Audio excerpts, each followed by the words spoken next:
Hi everyone, a very warm welcome to all of you, and thank you so much for joining us today. It is my pleasure to welcome you to the Master Franchise Seminar, where we take our franchising discussions global. We had a great first session on franchising in Asia Pacific and EMEA with a wonderful panel of experts from different corners of the world. Our second session now is on franchising in USA and North America. I would now like to hand it over to Venus Perak, who's the CEO at Fran Global, to take it over from here. Thank you so much, Sonali, and good morning and good afternoon for our panelists joining in from the US and Europe. And thank you so much. I want to welcome everyone. And this is our 10th edition of the Master Franchise Show. But the first one we are doing online. I think this is 2020. This is a beginning for so many other things. So want to welcome everyone. My name is Venus Perak and I'm the CEO of Fran Global. And want to thank again everyone who has put this show together. It's not easy. There's so many components involved, but our teams at exhibition, conference, everyone has been great to put this together. And so thank you each and everyone, including our brands, our visitors, our guests, our speakers, our panelists, everyone. Thank you so much. Cannot do this without you. So thank you. And on that note, very excited to continue our discussion on global franchising. The summit has been there since morning, and we had many other speakers contributing to different aspects, different sectors of franchising. But Fran Global, as leading the international businesses, focusing on the global franchising aspect, and very excited to have Marcel Portman, who has extensive experience in global franchising, definitely North American franchising, joining us, and Abid, who is joining us from Dallas, founder of iCode. Welcome, both of you. Thank you. Good morning. Thank you. Morning. Good morning. Good And evening. good evening. Yes, it's 5:40 in the evening here. And I want to thank both of you. It's a Saturday for all of us. So thank you so much. I think if I can start with, as we were discussing right before we started off, frankly speaking, and let me just talk about bring in the Indian aspect. In India, we do not have any franchising laws as such. We are the second largest market in the world in terms of franchise concept. So we are a very entrepreneurial country like America, right? So franchising is very popular, but imagine without any regulation. So it's all very demand driven, very consumer driven, very influenced by American franchising in its treatment, in terms of its the way it is conducted. So if I can get started, Marcel, from you, if you can just introduce yourself, because your experience is so varied, and also how according to you has American franchising, which is a behemoth on its own, has kind of is really behaving pre and post COVID scenario, just to start the session. Great. Well, thank you again for the invitation. Congratulations for a great virtual expo and event. Marcel Portman, I'm a managing director of Portman Group based in London. We have offices in Miami, in Bogota, and Santiago. And our job is to help companies expand through franchising or licensing outside their home markets. So we take them along the complete process of starting a process, and also sales and operations. And like you said, I've worked in the US, I've worked in Latin America, and I've also worked in Europe. I think the North American franchise, American in particular, being that it's a very vibrant market. It started pretty much in the 1950s with many of the recognized brands that are still around. Pre-COVID, the retail sector was booming. The job sectors was, we had a pretty low unemployment rate in the US. The hourly wage was pretty fixed. It was is approaching $15 an hour. In many states, it's above that. So I would say many companies were caught by a surprise about what was starting to brew in January, February. And I would say that the hospitality, the tourism, anything that had to do with retail businesses was greatly affected. It took a while for the U.S. to realize that this was something that was going to be serious. They kind of looked at Europe saying, oh my God, look what's going on in Europe. That's not going to happen here. So the clients we work with in the US, there's a mixture between service clients and retail-based clients. So Right. our service clients have continued their business. Some have not been able to complete some of the clients they have. Marcel, if I can add, so I mean, just for audience benefit, what is the difference between service clients and retail clients? Well, the service-based clients are a business that relies on providing some type of service at the client's premises, cleaning. Home-based, would you call them home-based? Could be, yeah. In the US, the home base is very widely used, but because there is a franchise regulation in the US, it has to be clearly defined what type of business is home-based and is a franchise. The law distinguishes between franchises and what's called business opportunities. And the retail based are any businesses like food, hotels, massage centers, stores that need businesses that need a store, a brick and mortar to function. In the food sector, those companies that were not prepared to take on the virtual sales, the online sales, have either needed to start doing it very quickly or react in a manner that their sales will depend on online sales. And some of the larger chains like restaurants that deal in the medium to high profile menus are the ones that are hurting the most, because when you go to a place like Morton's and you're going to pay $50 a steak, you want the experience, you want the waiter, you want the white treatment of the white table treatment, but you're not getting that if you have to order a Morton's steak online delivery. It's not going to be the same experience. It's probably still going to cost you $50 to get a steak at home. So you might as well throw a piece of meat on your grill. I would say those types of businesses have had a difficult time. The job sector as well. Luckily, unlike other markets around the world, the US has set up a program for furloughed employees, a program where you can't get evicted, where you do have some rent considerations. That is coming to an end. This end of this month, next week, there is some discussion about a new stimulus plan, they're calling, but it's a month before the election, so it's going to be a very interesting result. Unfortunately, the people in the service business, the food business particularly, are the ones that are kind of holding their breath to see what's going to happen after this. Hopefully, the two sides come to some sort of agreement. So I would say, for my business, it's helped, because a lot of companies saying, you know what, I need to get out of my home market. I need to expand my horizons. I need to look at global markets. And I'm really not going to hire someone in that position full time, but I'm going to use the consultants, the different type of professionals that can help me. And that's, of course, where we come in. So I must say we have done well during the crisis, other than not being able to travel. Between the events this year that we were considering attending ourselves or have some of our affiliates attending, there's been 48 events canceled. I know. In the process between February to now, 48, which we were going to be involved some way or another. And it's amazing to think that, we are here now. We are virtually on screen, and I know.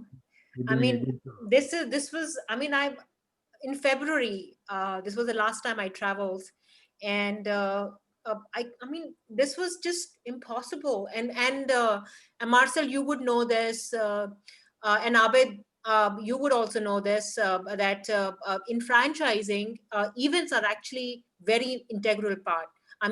Franchising in US as well. There are so many events. And in fact, I was discussing this with my team yesterday, that franchising is so entrenched in the physical event industry, both domestic and internationally. And then I think and no events have happened in last 7 months. For us, we used to organize 30 events every month, exhibitions, events, and we haven't done it a single one. We are doing this now. So yes, I think a lot of things have changed. Marcel, thank you so much. And I would have actually more follow-up questions for you. Abid, if I can bring you in, again, you are Indian origin. You're one of those American dreams come true. So very inspirational. You and I met 6 years back in Bangalore, and so I know that you were planning to do what you are doing now back then. So if you can give us a bit of a background of yours, plus especially I think you are in a very exciting category, which is education plus tech. It has changed both for good, and I think yes, there are some things happening on the retail side of things in your business. So what has changed for you in pre and post COVID world, and just tell us more about yourself. Great. Thank you, Venus. Thanks for having. Certainly appreciate it. It's a little early in the morning, but I'm awake and alive. I think from my perspective, as I said, I was born in India, have been in the US since 82, it's a long time. Have done several startups. I've done 18 startups over the last 30 years or so.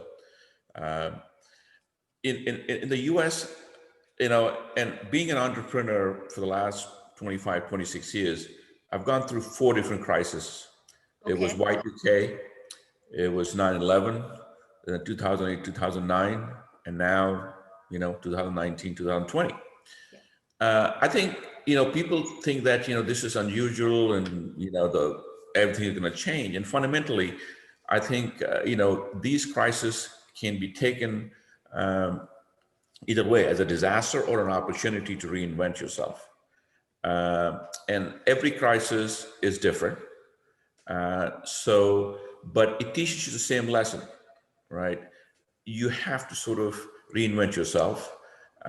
You can look upon this as an opportunity to expand, or you could sort of crawl into a hole. Right. And the organizations that invest in this time thrive when things do get over. When you're in the middle of it, you think this is not going to end, the sky's going to fall, and it really doesn't. Things do change. I mean, for instance, when 9/11 happened, people thought nobody will fly. The airline industry will just completely collapse. That really didn't happen. Now, we have to take out our shoes when we go to security, yes, right? Yeah. But fundamentally, it doesn't. And the same thing, when it's amazing, as I said, as fortunate or unfortunate, I've gone through the 4 crises, and people think, is it unique? Well, I know it's unique, right? There's nothing that's identical at any point in time.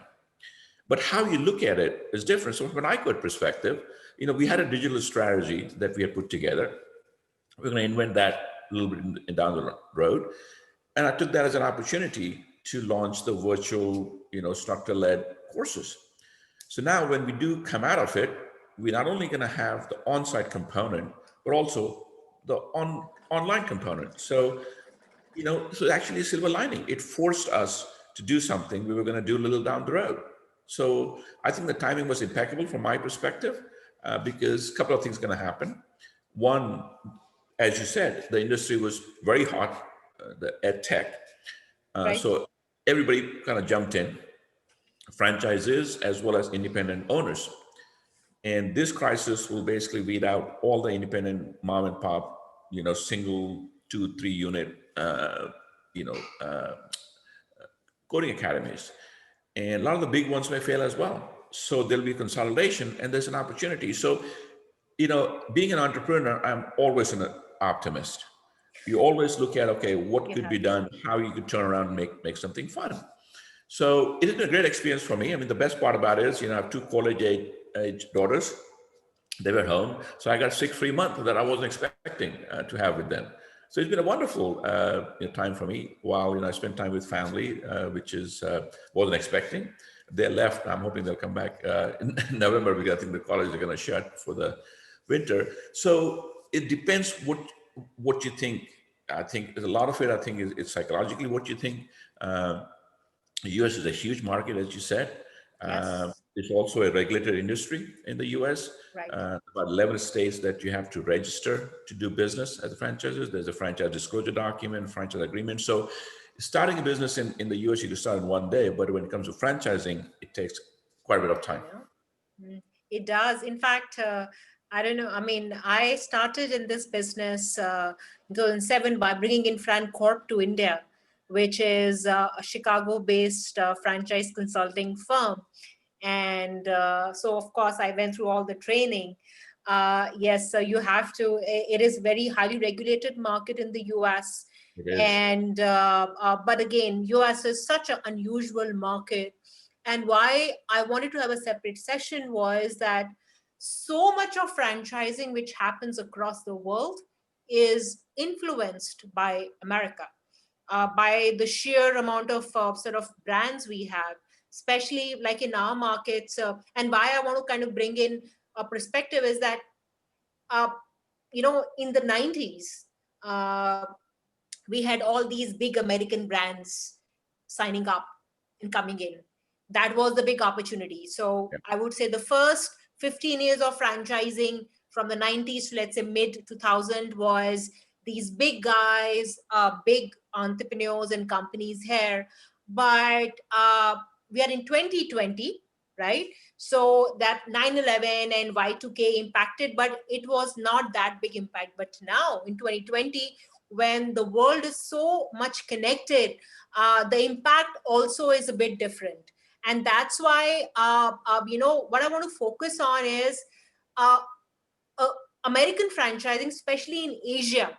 And again, Marcel, you would know this, even in Middle East, is very either food or fitness. It's very retail heavy. Food, I mean, all food brands and fitness brands are American.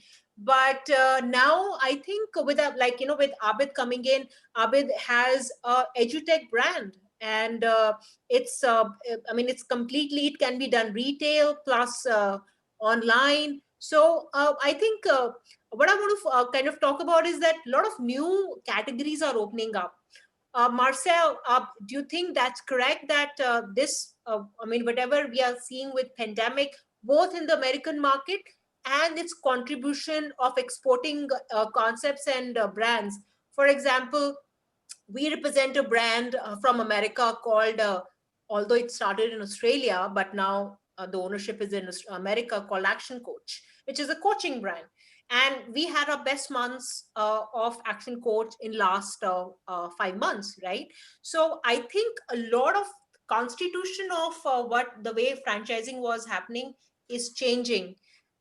Even traditional businesses are changing. Marcel, you represent a couple of food brands. They are also rethinking their strategy. So Marcel, any comments on categories which you think are going to be seeing a growth, and what is going to change in, let's say, traditional categories like fitness and food, because a lot of things are changing in those categories as well? Sure. Well, I think we consumers tend to have a short memory. So a lot of people are thinking right now that the businesses that don't require us to go to a shop and have to do with sanitation, cleaning, wearing a mask, are the businesses that we should go into. But as a panelist said in the last panel, a year from now, when we have hopefully the vaccine going, many people are going to go back to the way business was hopefully done. We're going to have a new normal, of course. But I think businesses in the cleaning sector, services that are provided at home or at offices, are going to stay here, are going to grow and stay, I think. I always think that education, whether it's for adults or for children, cosmetics, any type of wellness, is always going to be around. It'll grow in certain times more than other times, but I think that there is you know, there is a need for concepts that, again, don't need the retail footprint, don't need a store. We do have clients that do that. And, you know, one of our clients, which is Duck Donuts, they have a stores of 120 square meters in the US, and they've realized that they can do a delivery and takeout model. And now they're reducing the footprint to 50 square meters, you know. So that's going to allow them to enter different footprints, which in the US they didn't really think of a year ago, because they wanted to maintain the experience of the donuts being made fresh and go through a process. So I think that is key. Services such as cleaning will be adding new sanitation procedures, which might stay with us. They might not, but I do think there will be an interest on, you know, why has franchising maybe gone down a little bit on the interest, is because it's been almost 9 months that people can't travel. How do franchises get known around the world? When I travel and I go on vacation, I go to eat, I go to a movie theater, I experience a new retail concept. I don't wash my clothes. I don't buy print cartridges. I don't do things that the normal consumer would do. And I'm a firm believer that the travel has grown so much in the last 20 years that has allowed for people to go to a location, look at a concept. You know, I sometimes call it the mother-in-law syndrome, where you go to a vacation with the whole family, the mother-in-law goes in and he says, this would be a great concept we should take it back home. You know, it's the mother-in-law concept. And then you have the ego franchising, which is, oh my God, this is such a great brand. I'd love to take it back home and be, you know, Mr. So-and-so. It's also good. But the services, you know, there's one of your exhibitors, which I've done work with, in Biologic. They are a sanitation business that has been in business forever. They help restaurants clean their grease traps and things like that. And now they're evolving into a company that will actually provide sanitation, disinfectant services at the restaurant level, at the, you know, front of the house level, because it's what people need and what people want. Right. Those are examples of industries. You know, the industry such as Abid's industry is key for anything that has to do with education for children.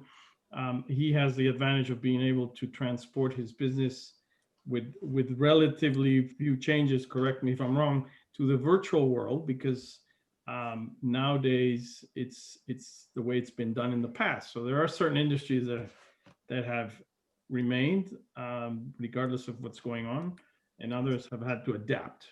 Right. And I think earlier until now, I think there are these categories of business, like we call it man in a van business, home-based business. But Abid's business, you know, which is predominantly retail oriented, is also now, I mean, and we had a discussion, is kind of expanding its channels. Even retail businesses cannot just think in terms of just putting that retail unit.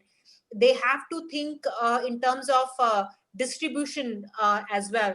Abid, can I bring you in, and if you can kind of talk about even a business like yours, which is very retail oriented, is now looking at distributing, just like a fashion brand does. They put up a store, but they sell online. Even your kind of brand and business, which is I think, just for people knowledge, is a business from Dallas, Texas, which teaches children coding starting from the age of 5 or 6. And I mean, so I think, Abid's, your business now is also thinking in terms of how we can distribute our business, and you have different channels. So if you can talk about that. I think, the fundamental of a business, does not change what it is. I think constant innovation, I think, is the key to success. And regardless whether it's service industry, retail industry, restaurant industry, I think, the companies who do well thrive because they innovate. There are a lot of models, restaurants in the US who didn't innovate, and they're dead.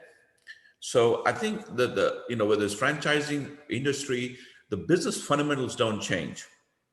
That is, you have to be agile, you have to be nimble, you have to listen to your customer, adapt to new sort of markets, new conditions, because regardless of what industry you're in, That is something that's very common. So from and I've seen concepts that were doing phenomenally well 20 years ago don't exist because they didn't innovate, right? That's why we look at McDonald's and Burger King and all kind of stuff. They're constantly adding menus, adding different things. The whole category, breakfast category, that a lot of the restaurant chains didn't have it. Like Wendy's, they've become massively, they're successful in terms of revamping their thing. So I think the common element among I think any business, whether it's franchise or otherwise, I think is constant innovation. Listen to your customers and adapting and changing to it. What happened to Blockbuster who didn't listen? They're gone, or Sears or Kmart. I mean, there's list of companies that goes big and small that do not exist because they didn't listen to the customer, didn't change with the times. So that I think is something that's common. So iCode is no different from that perspective. The business fundamentals are the same. The P&L, by and large, regardless of what company, you're going to have, sales, you're going to have cost of goods sold, you're going to have SG&A, and you're going to have income. So it doesn't really change. The business fundamentals don't change. And that's what a lot of people talk about. You need to have experience in the industry to do it. And I said, no, I don't. I'm an accountant, and I've done 18 startups from restaurants to coding to real estate to technology to wireless. Because if you look at it at a fundamental level, an organization, a company needs a multiple different skill sets in order to successfully run. And what I, as a founder, have skills, I'll find other people who really don't have the skills that I have. And that's how you kind of bring a company together. So business fundamentals don't change, in my opinion. I think it is just the companies who thrive and do well are the ones that really listen, adapt, and change. And iCode, that's why launched the completely online. We're looking at different channels. Before, there was only one physical brick and mortar channel that we had. Now we got the online virtual sort of starter-led channel that we've added. We're looking at school partnerships that we're doing it. We're joining forces with other complementary like Kidzania, who are sort of in this space. Actually, they opened back up in Dallas. They went through some tough times. I think there was a franchisee out of Moscow that infused some capital. I moved to Dallas, and because we had a partnership with them, so we were sort of talking about that last week about doing that. So I think there's opportunities, good times, bad time. It is your perspective, is what you do and how you do it and where you have the network. I think that makes a difference between success and failure, regardless of, I think, any industry. Right. And I think if I can add to that is any brand in any business, and again, this applies to both franchisor and a franchisee. The brand and business is the same, but we should start thinking in terms of distribution. So where you can, effectively distribute your product or your service. Like right before this session, we spoke about going to, we had an entertainment business, which is going to schools for marketing and for business development, even though they're located in a mall, right? So I think a lot of businesses are pushed because of what is happening to think how they can maximize their product and services apart from just retail or online. I think there's no more separation where it's all gonna be simultaneously going ahead, whether it is a service education businesses like yours, Abid, even food businesses, Marcel. What we are seeing is a lot of QSR brands, especially. I've spoken, again, this is right before, even before pandemic, and I'm talking tier 1 food brands from America. They were anyways planning that for every 5 stores they open, 4 of them are going to be cloud kitchens. So even in retail, traditional retail business, the distribution was already changing because of technology aspect. I think pandemic has just kind of really pushed that button to push both the franchisor, big or small, doesn't matter, and the franchisee think in terms of how you can better distribute your product and service. I think you need to stay relevant, especially if you have brick and mortar. You have to stay relevant. If you're not stay relevant, then I think you're no business, because there is a cost associated with being physically. The cost components are different from physical versus virtual. So I think for any businesses that are going to have a brick and mortar, I think staying relevant and having multiple channels of distribution, I think it's going to become the key to success. Totally agree. And that I think is going to be very interesting. Marcel, any comments on that? Well, I think on the food side, the retail side, I see a lot of more dependency on franchisees to expand your concept. The corporate store model is going to start. Either you're going to be seeing companies selling their corporate stores to offload them to franchisees that can run them in a more efficient manner, and sometimes to recoup what has been going on, and also a lot of co-branding. We're going to start seeing companies partner up with other brands and expand on that, Marcel. Give us some examples. Well, co-branding would refers to companies that traditionally are owned by the same owner. So Baskin Robbins, Dunkin' Donuts, you typically see them together because they're owned by the same company. Right. Focus brands, Cinnabon, Schlotzsky's, Aunt Annie's, yes. Yeah. But what I think is also going to start happening is different franchisors are going to talk to each other and say, look, I have a concept that is pretzels. You have a concept that is coffee. Sure. We have a franchisee that's looking for a new line of business. We don't have a pretzel business, but I think it would go well. It's happened to us in Duck Donuts as a donut business. We realized that we are a complementary product to someone that might be running another business, and you'll be able to share the kitchen if possible. You will be obviously sharing the space, you'll be sharing the expenses. And I think landlords are also going to be very open to that, because the golden years are not over for them. I think they're on a long pause for real estate. And like the previous panelists said, they're going to start throwing everything they can on the table to get people to, businesses to rent their premises. And if I come to a landlord saying, look, I have 3 different concepts I'm going to put in under one roof. A year ago, they might have said, no, I really don't think that's appropriate. Now they're actually going to think about it. Right. So I think that's where co-branding partnerships really are going to come into play.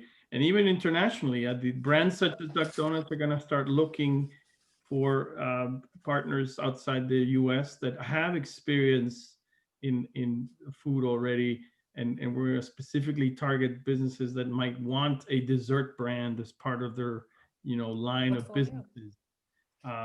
So that's maybe that wasn't the case a year ago, because we know it's going to be a slow recovery. I think things are going to come back.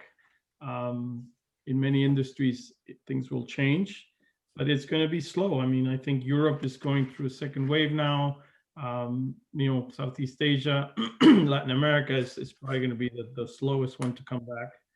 And the US, like you said, is being seen as a reference from many regions around the world. Look at the US, because they've been very entrepreneurial by expanding brands, sometimes irresponsibly, by going to places that maybe they're not ready to go to. That's very American. but they did a good job, and they're still around, or they didn't and they're not around anymore. But the American franchisor has been extremely reactive and entrepreneurial to a degree that sometimes Europeans look at the way they expand and say, I would have done that. I know these are two different spectrums. I think American franchisor, I talk to brands, and even when they have like a couple of stores, they already are thinking Dubai. And European franchisors in some cases are too cautious. So I think somewhere it has to be mixed. But Marcel, I want to say that I think the co-branding aspect is a very interesting point. I think it is still a very underutilized concept right now, especially if we talk about global franchising. Co-branding is used quite effectively by aggregators, both at a food court level, mall level, e-commerce level. But it's still in a Beats business, you can see co-branding in his business if he partners up with a chain of franchised childcare services. Yeah, you might be able to give him space inside to set up his own setup inside, and I'm sure he's thought about this, and that's why he's talking about the school. So if he partnered up with one of these large children care centers, in essence, he's doing franchise co-branding.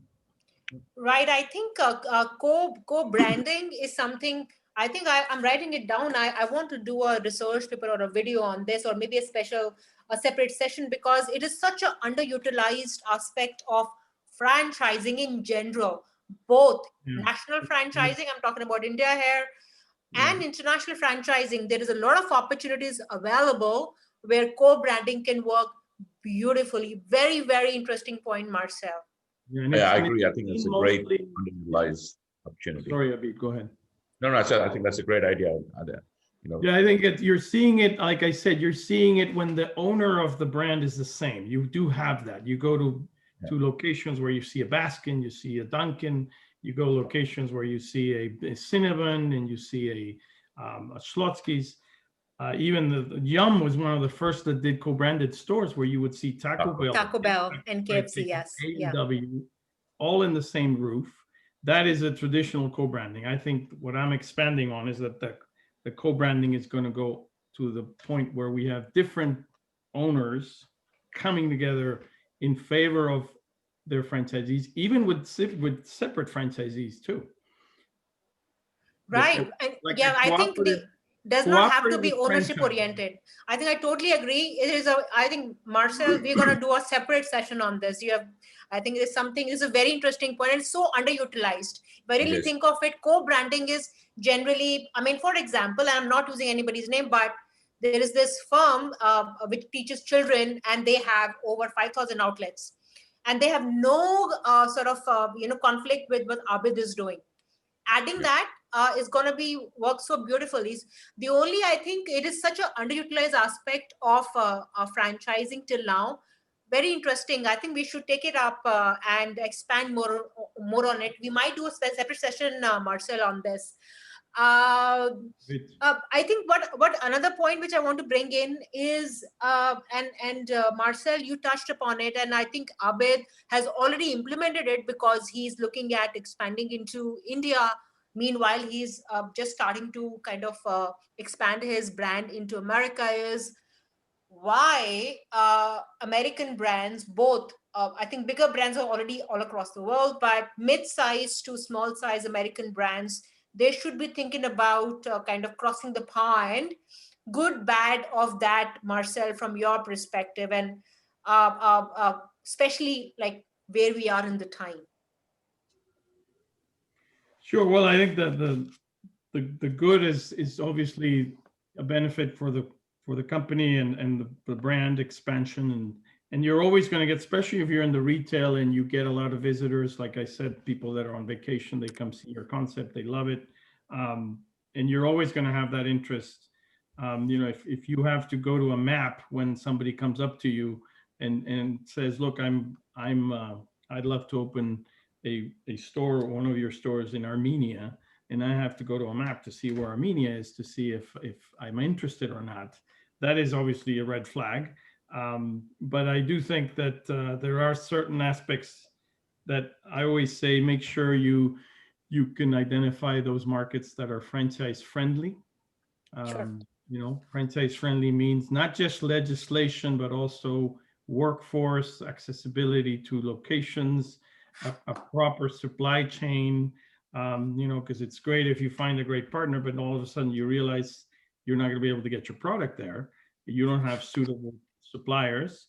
So able to get your suppliers to either give you the product or provide the raw materials, or find locals that can do that. So the franchise friendly, I always tell that to our clients, the first question you should ask is what are the 25 markets around the world that I consider franchise friendly for my industry, for example.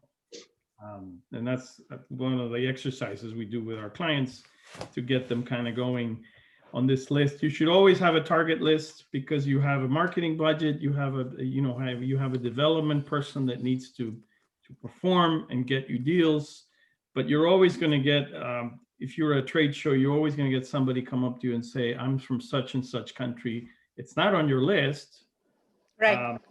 Most American companies will say, "Let's talk about it." Sure. Most Europeans will say, "Well, let me check my list." No, it's not on my list. I'm sorry. So That's right. I think the negative of jumping on the ones that are not on your list is that you might be stepping into areas that you're not prepared. You're going to lose focus on those that are on your list. The big shiny new object, and your staff might not be prepared as well to deal with this particular new opportunity. The benefit again is being the first. We're working with Duck Donuts, the possibility of bringing them to Iraq, for example. Iraq, the CEO of Duck Donuts, when I told them we have a lead from Iraq, we just opened Dubai, we're opening Saudi, we're going to open Bahrain, and Qatar came to the market, and his first reaction was he stepped back and he didn't say anything. He's a very diplomatic man. But I said, before you say anything, it's not on our list, but what do? You do some research. You talk to the US Embassy, you talk to actors. The reason it might be attractive because our main competitors are not there yet.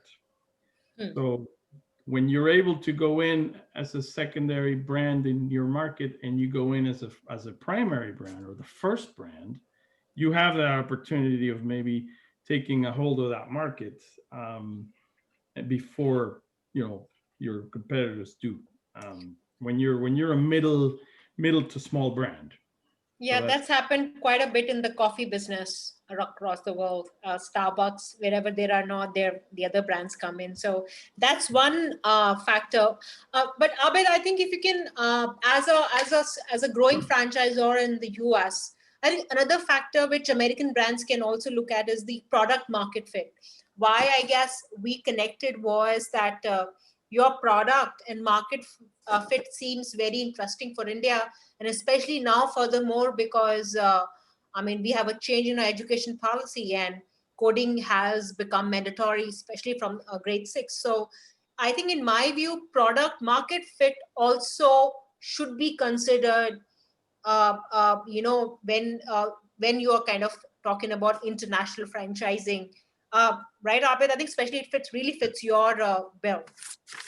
Yeah, I think as Marcel said, I think when a franchise tried to grow, and I've gotten leads from Iraq and Qatar and Bahrain as well, and I've said no because US is a massive market by itself, and getting out of focus at an early stage I think is not advisable.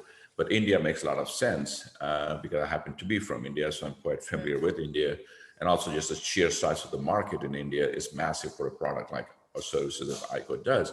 So I think you need to be selective in terms of the growth. Growth for the sake of just growth, and I think it's not necessarily great because yes, I could go and put 2 stores or 4 stores in Qatar or Bahrain, but the amount of effort it's going to take, typically in a smaller organization, you have a smaller management team, and getting them out of focus for 4 stores in another part of the world that don't understand versus growing in a hometown.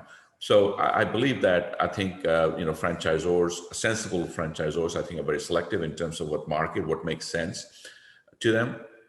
And then I think what resources they have to divert to make it successful in that particular country. So from an ICO perspective, India is a great market for the obvious reasons, and the fact that the Indian government announced the computer coding from 6th grade is something that is mandatory. I think positions us very well from an Indian perspective. But yes, I think my advice is when I was young, I wasn't like, oh, it doesn't matter where I get the call from, I'm going to go that way. But as I've gotten gray hairs, it's not that easy and that as prudent to run after any other calls you get from any other country without doing your research, as Marcel said, in terms of the supply chain aspect of it, the government aspect of it, the regulations, the personnel. There's several factors you look at, and Marcel, I think, pointed some of those out as well. That's right. And I think especially this is, again, coming from experiences, a lot of American brands, when they export themselves to this part of the world, it's generally, especially, the bigger brands, they came into this part of the world when there was even not their market as well. So the recommendation would be look at markets which can give you a larger market in, let's say, 5 to 10 years time. That's how we should look at. developing markets for American concepts are not an immediate burst. They should think in terms of 10 plus 10 years. That's what every established franchisor has thought, and they have reaped benefits. For example, for Baskin Robbins, for Domino's. I mean, India has become one of their largest markets. So I think that's in my experience, a lot of American franchisors should look at, especially our markets, India, and a couple of other sort of South Asian and Southeast Asian markets. And Marcel, you can comment on, I think you have a lot of experience working in the Middle East market as well, which typically in most cases is the first step for a lot of American concepts to kind of come in, because it is a very, there are 5,000 brands there in Gulf, very franchised market, but not a very big market, very premium market. So, so do you think that's right? That's how American brands should think? Yes, you have Gulf. Gulf generally is the first step, but it's not the biggest market. And the treatment of and the thought process should be different when they look at India or when they look at Dubai. Correct. I think a trend that you saw maybe 15, 20 years ago with areas such as the Middle East and maybe even Latin America was bundling a lot of countries in one deal for the lack of understanding of the potential of these markets or the lack of understanding or what I call the watching too much CNN syndrome, where you have Not Fox. Depends what side you're on. Oh, let's not go there. You can't get Fox everywhere. That's the thing. I know we don't get Fox. So I would say, I remember 10, 15 years ago, companies announcing deals where they gave the entire GCC region to one partner.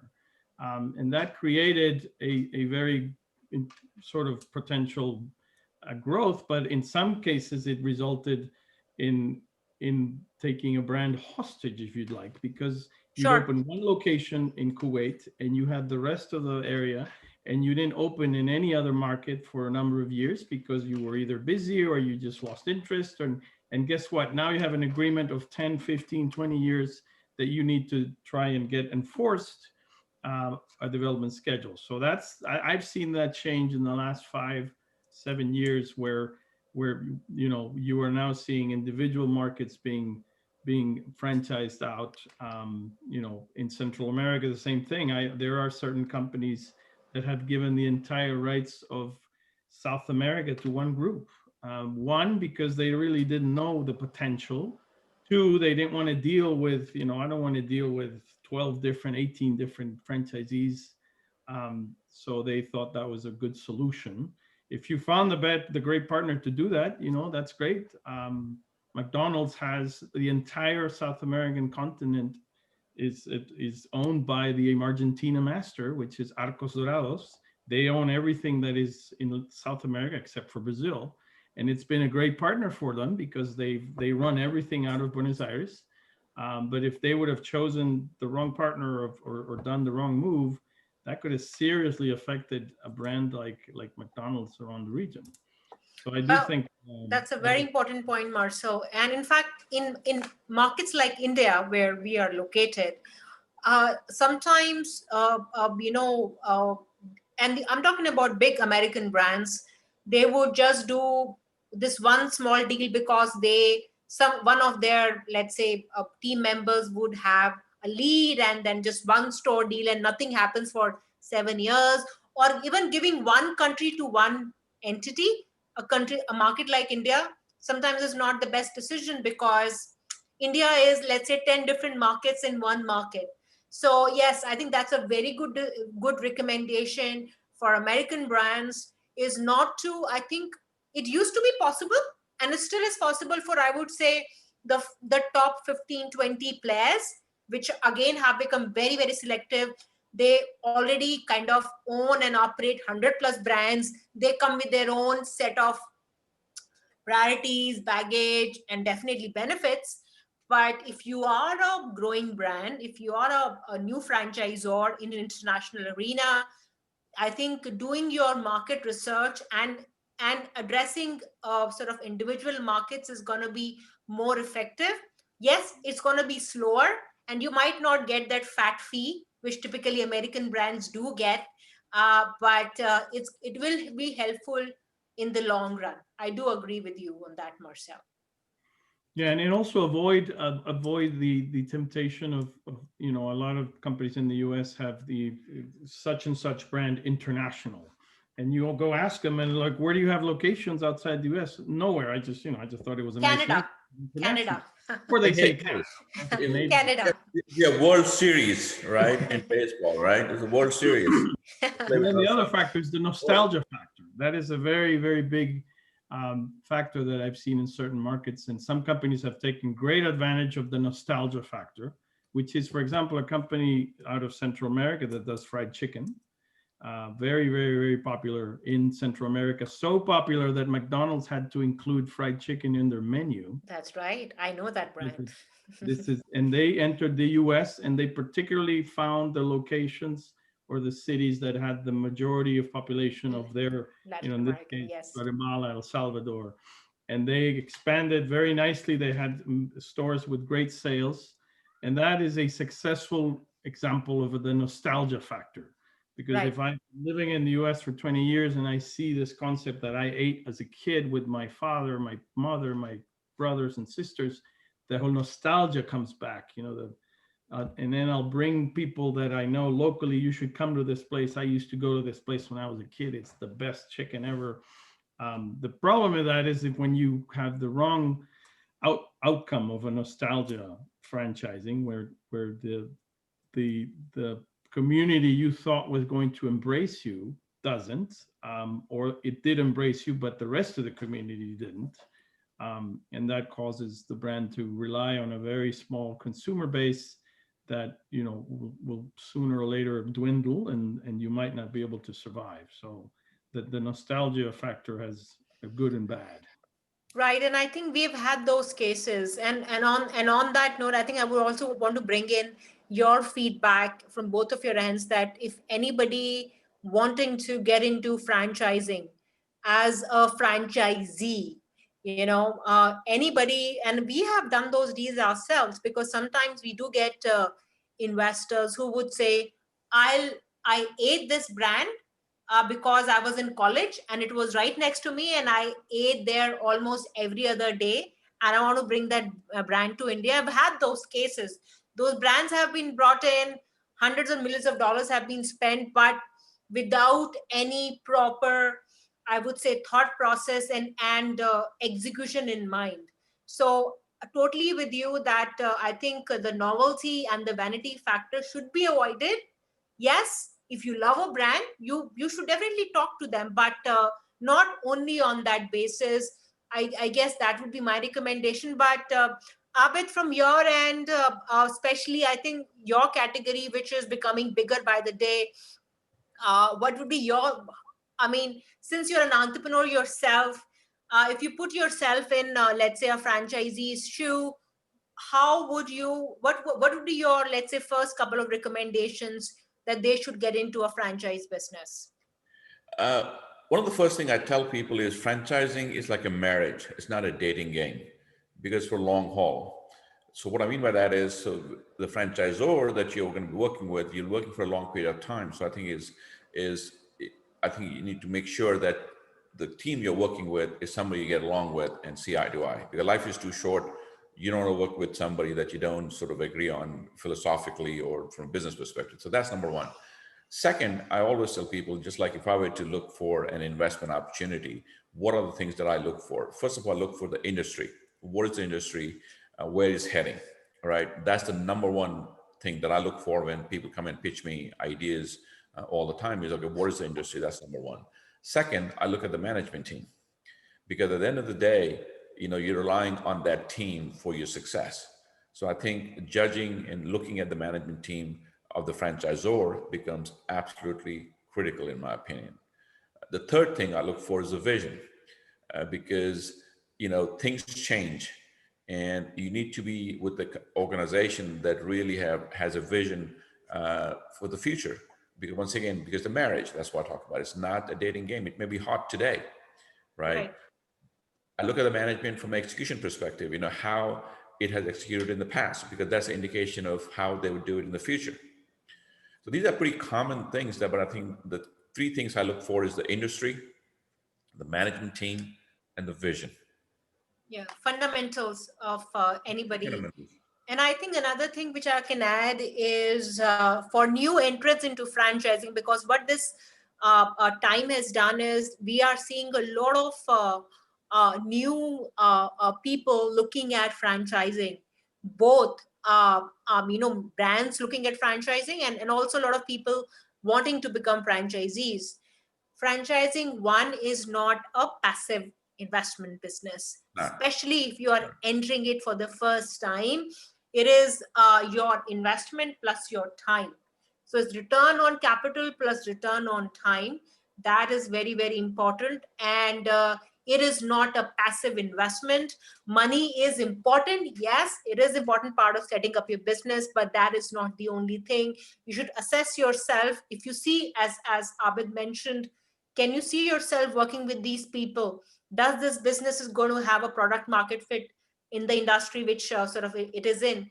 So I think those factors are also important. Evaluation of your profile and where you want to set it up is also very important. Also, if that industry is growing or not, you would want to eventually invest in industries which are going to be there and have growth factor in the years to come. I think Venus, you made a good point. I think money, growing a business is like raising a child. You could be filthy rich, but you still, as a mother and father, you need to invest the time. Yes, it takes money to raise kids, but also it takes personal investment of time. So growing a business is no different than growing a child. It's not a physical entity, but at the same time, it takes money and it takes time. That's right. And Marcel, if I can bring you in, because somebody also asked, and this is something which I'm sure, since you are in franchise servicing business, you would also get these is, I want to bring in Chipotle. I want to bring in Chick-fil-A. I want to bring in the biggest brand. I want to bring in Shake Shack, which I know is not going to work, at least in India.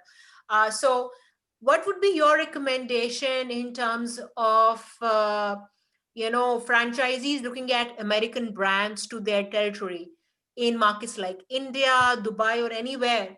Is how should they look at it, especially where we are in the time? Well, I think the first thing I ask when I do seminars, I get a lot of questions, I want the next Starbucks, I want the next McDonald's. And that's right. And I say, do you want the next McDonald's because you're crazy about the idea of doing fries and burgers, or because you want to create a sustainable business that you're going to enjoy doing every day? Very few raise their hand and say, I love the idea of doing burgers and fries. I get mostly the second answer. So I tell them, we need to find a business that hits all the check marks of what you're looking for. Are you willing to change your lifestyle? Are you willing to have, we get a lot of people that look at the restaurant business as a very, idealistic business. Oh my God, I'm going to own my own business. I'm going to have a restaurant. People are going to come in. They're going to know my name. They a little bit like the honeymoon part of dating, I guess. Right. Well, it beats a metaphor there with the dating versus the marriage. But once you did get married and the marriage starts, that's when the key things come in. So I think it's also a matter of what does this particular person or organization want to achieve by bringing this brand. If there is an opportunity to bring it because the brand itself is going to sell itself, or is there a need to adapt it? And that's also the franchisor's responsibility to be aware to say, look, our brand in India needs to, I'll give you a clear example. One of the most popular toppings of Duck Donuts in their donuts in the US is bacon bits. And when we opened Dubai, we can't have pork bacon bits. So sure. Franchisee said, I really think we should have some type of, so we worked with our supply chain. And when you go to a store in Dubai, you have turkey bacon bits that are halal. Wow. And that's going to be our standard for the Middle East and hopefully for other markets in the region. So if the franchisor is real, because Duck could have said, look, we can't really change our menu. This is what it is, take it or leave it, or not even say anything and just go ahead and not even bring the point up of saying, by the way, I don't think you guys can sell bacon bits. in the market. Luckily our franchisee has food experience, and that's the other thing. Are you willing to invest in time and knowledge to learn this new business?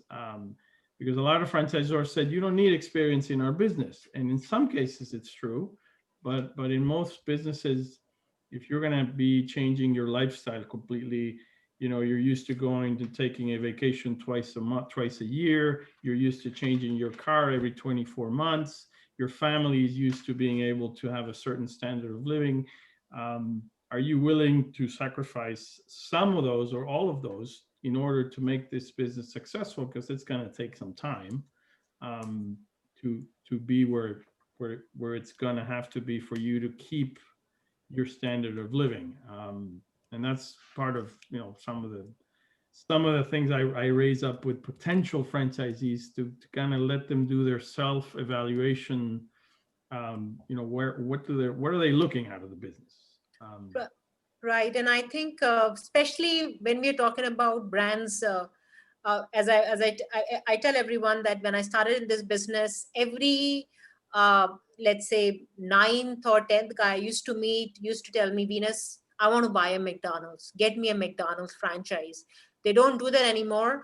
But in master franchising, I think every, let's say, 4th or 5th call, I would get request, okay, I want to get Chipotle, I want to get Chick-fil-A, I want to get Shake Shack. But my recommendation is, and my experience is that, and they, of course, it is all based on the business scale they see of brands like Domino's. But again, brands like Subway, brands like McDonald's, but they have been in the market for 30 years. So anybody who is looking at bringing in these bigger brands, or even like, let's say, any brand, if you're looking at buying a master franchise, you cannot think less than 10 years. That's my recommendation. And if you want to bring in the top ones, you cannot think less than 20 years. And that has been my experience, and that's how I would recommend. But there are many interesting brands. So if you would want to look at from a perspective of 3 to 5 years, the recommendation would be to buy in a unit franchise of an existing brand and not look at master franchising. Master franchising should not be looked at anything less than 8 to 10 years minimum to realize and to sort of maximize the opportunity, the investment, the operations, and the scale. Is that correct, Marcel? Yeah, definitely. And both sides, not just the franchisee buying into the business, but also the franchisor. Like Abid was saying, as a company, as a franchisor, you need to be aware that it's going to take some time for you to be able to recoup your investment in not just financial investment, but your human resource investment when you are launching a franchise program. And you both sides need to understand that it's going to take time, it's going to take effort, it's going to take, long hours. It's going to take adaptability from both sides, and depending on the business, of course, some are more structured than others. I'm not an expert on the coding business, but I'm sure coding is fairly adaptable pretty much anywhere, because coding is coding. So that's, I guess, an advantage. But then you look at business like Duck Donuts. The donut in the US is a breakfast item. Right. It's consumed during the morning mostly. So when we open in markets like Latin America or Middle East or other markets or Europe even, we have to look at it as a treat, as a dessert that's going to compete with other treats and other desserts. So that changes the entire dynamics of the scheduling, the staffing, what we can put on it, what we can't put on it.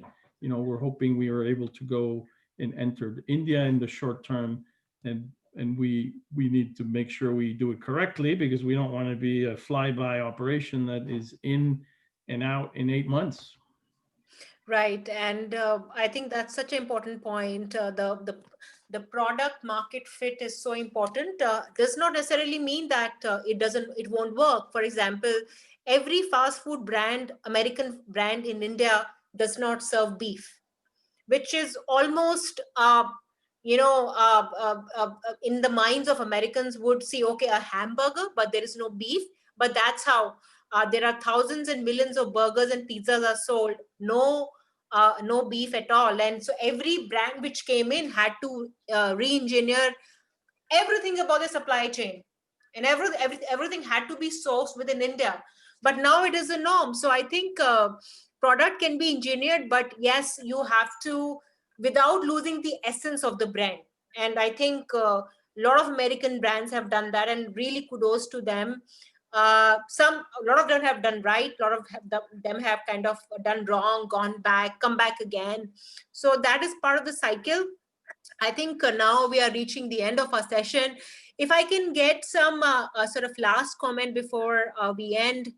One is, I mean, how do you see, Abid, from your business perspective, that there's so much has changed in your industry. How do you see this next year coming in? And are you more confident about taking the brand outside America than you were before? Absolutely. I mean, I think as an entrepreneur, this time, gave us an opportunity to expand our service offering.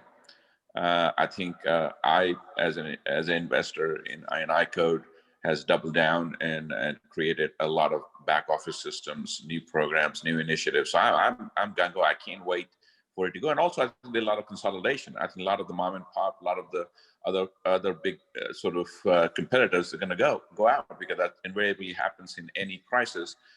That I think whoever survives, there's less competition. And so I'm really excited. I mean, I can't wait. I think this has been a great, 6 months, 8 months gap that we have retooled and expanded and re-energized ourselves.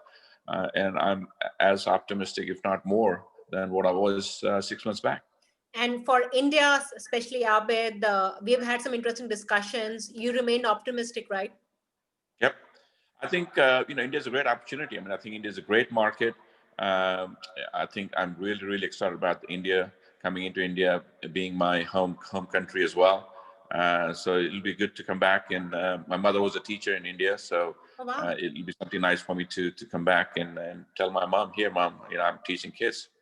Well, we look forward to have iCode in India, especially with the latest plans which you have shared with us, that how we can spread the product and the brand across channels, and we are working on that. So very excited about that. Marcel, you have such a varied experience. What is going to be your, let's say, observation for franchisors and franchisees, especially when we talk about global franchising right now and coming to markets like us?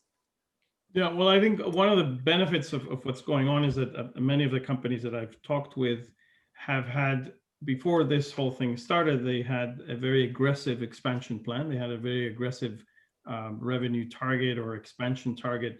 And because they've been forced to stay at home, to not travel, to not open as quickly as they should, they've had the opportunity of doing some re-engineering.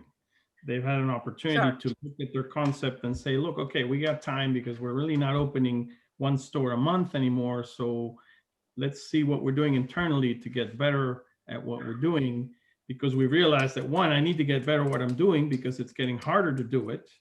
And two, I have the time. And that's helped my business, one, because I'm helping companies understand how they need to be set up. And two, it's helped me in terms of not having this conversation with, look, you don't have a target list. You don't, if you do three, I always tell franchise stores, mostly the US, because they're the ones that are most aggressive. If you do 3 to 5 deals in 1 year, in a normal year, you're doing quite well. Yes. If you're looking for 10 to 12 deals a year, you're looking for a used car salesman. Sure. So that's, and look at it now. That's I guess my advantage right now is being able to sit down with the CEOs, the founders, the owners, and they have the time to sit down, the time to do some re-engineering, just some strategic planning, and that has been a key for me right now. And I think the future of franchising in the US, it's going to come back. Like Abid said, we're going to adapt. Businesses are going to adapt. The ones that are not able to adapt will probably be bought, will be sold, will change themselves, but we will go back. Certain industries that did not exist 10 years ago, like coding, are going to flourish. Others are going to have to adapt. So, I have a 17-year-old son that's going to go to university next year and wants to study video game design. Wow. Yep. If he would have told me that 10 years ago, I'm like, it What would are have you been doing? like, Yeah. him like telling me he wants to be a musician. You're going to end up living home until you're 40. Hey, Marcel, there is so much money in video games. It's not even I funny. know. I went to a school, the school he wants to go in London. They gave us a presentation. The video game design industry is bigger It's huge. now than the music industry. Wow. Absolutely. I mean, according to the World Economic Forum, 65% of the jobs that are going to be in 2030 are not even created yet. So there's a tremendous opportunity. I envy my kids who will have a tremendous opportunity to work in jobs that do not even exist today. So correct. Well, that means franchising is also going to get new concepts that don't exist today. Right. Absolutely. I always say franchising is not everything is franchisable, but it's pretty close to pretty much any business that you're able to replicate 100% in its totality of an integrity side. It should be able to be brand franchised, licensed, and companies are going to look more and more towards that because they would rather have a third party take on that responsibility than have a corporate expansion. Totally. Hey, how about drones repairs, robots repairs? Oh my Yeah. God. Franchising. Scary for me. And, I remember, Abid, when I was doing my undergrad, so I signed up for a very expensive, like it used to be called computer course. And they were trying to teach me coding, but I could not do it after a couple of weeks because it was so boring. It was DOS.